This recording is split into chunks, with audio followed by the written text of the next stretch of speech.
For the first equation, 4x plus y is equal to 11. Yung x-intercept niya is eto. 11 over 4 is also equal to 2.75.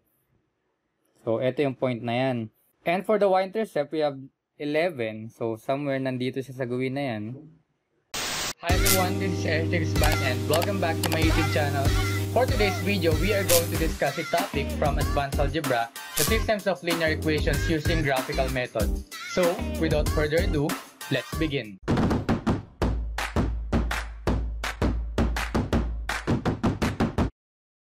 All equations in the form of ax plus by equals c are straight lines when graphed.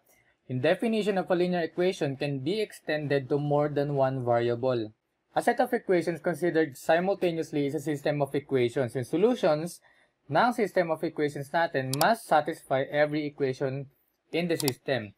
If all the equations in a system are linear, the system is a system of linear equations or tinatawag natin as the linear system. The solution set of a linear equation in two unknowns or in two variables is an infinite set of ordered pairs.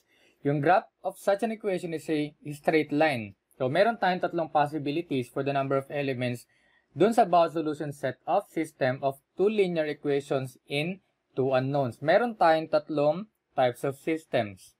Number 1, the independent system. Number 2, the inconsistent system. And lastly, we have dependent system. We should take note that yung independent system natin has one solution, inconsistent system, no solution, and yung dependent system natin ay merong infinitely many solutions. And if we're going to graph such systems, ito yung kanilang graph for independent, inconsistent, and dependent system. For independent system, lines have different slope, magkaiba, and yung point nila is yung kanilang magiging solution. For the inconsistent system, lines are parallel, same slope and different y-intercept. Hindi sila magkakaroon ng intersection so that walang solution. For dependent system, lines coincide, same slope and same y-intercept. That's why magkakaroon tayo ng infinite solutions. In solving linear equations in two variables, meron tayong tatlong method na pwedeng gamitin. First one is the graphical method. Secondly, substitution method. And meron tayong elimination method. So, magsa-start tayo sa graphical method. Example number 1, solve the system x plus y is equal to 8 and 3x minus y equals 4. When we say solve the system, ibig sabihin yan, we should satisfy the two equations. Kailangan nating mahanap yung values ng x and y. And in graphical method, of course, by the word itself, graphical, kailangan nating ma-graph itong dalawang equations sa ito and yung kanilang magiging intersection, siya yung magiging solution ng ating system. Doon natin makikita yung values ng x and y by the point of intersection. First step is, sa bawat equation, kailangan nating mahanap yung x and y intercept ng bawat equation. And then, pag nahanap na natin, mas madali na may plot na natin yung points and makapag-create tayo ng line para mahanap yung intersection. For the first equation, say, ito yung ating first equation, solving for the x and y intercept. For x-intercept muna, iset natin yung y as 0. So, set natin ito as 0 para mahanap natin agad yung values ng x. X is equal to 8. And for y naman, solving for y-intercept, isi-set natin yung x as 0. X plus y equals 8. Isi-set natin ito as 0. Y is equal to 8. Meron tayong dalawang points ngayon. We have 8, 0 and 0, 8. Mas madali na natin maipa-plot yung equation 1. For the equation 2 naman, this is the equation 2. Solving for x-intercept, 3x minus y, set natin ito as 0 is equal to 4. 3x equals 4. Solving for x, x is equal to 4 over 3. Or in decimal, this is 1.33. For the y-intercept, again, set natin yung x as 0. This is 0 equals 4.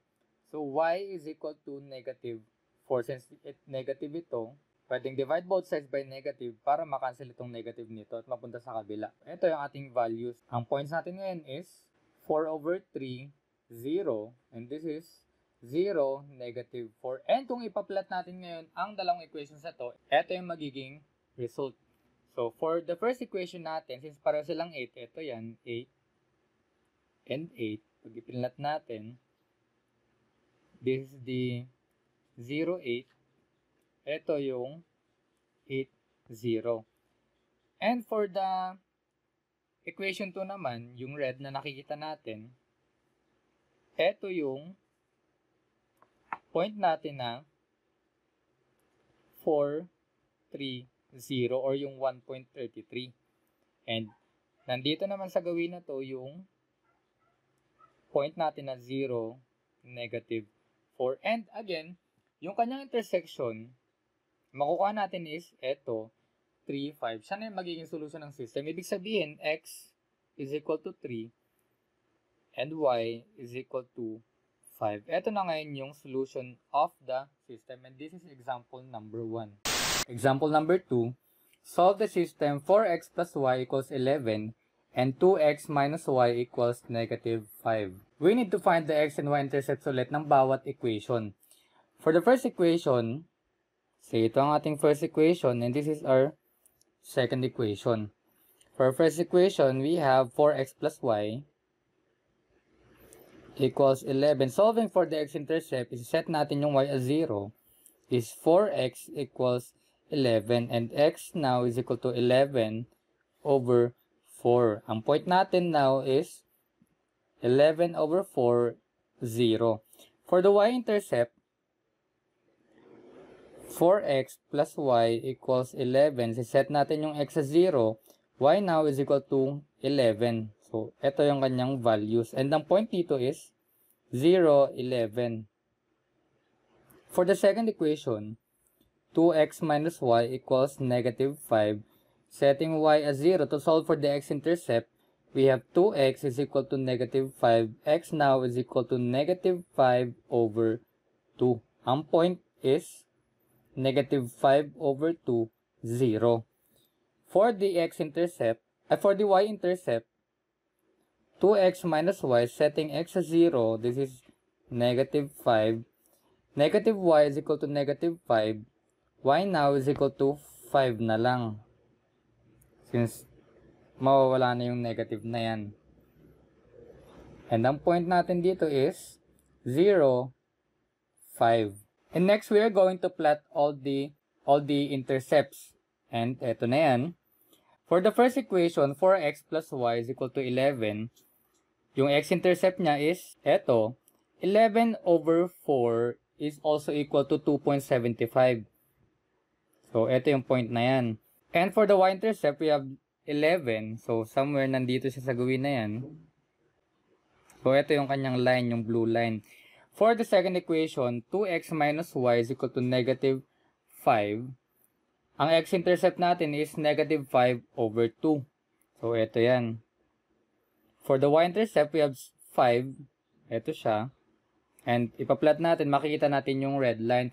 And ang kanyang point of intersection is at point 1, 7. So, meaning, x is equal to 1.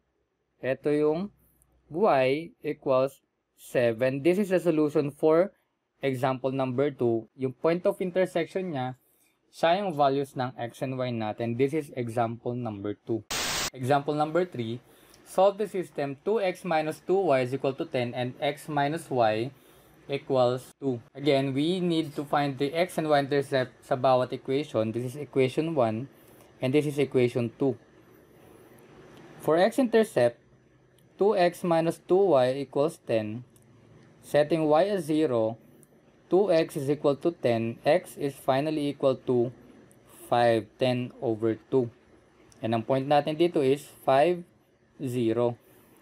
For y-intercept, 2x minus 2y equals 10. Set natin yung x as 0.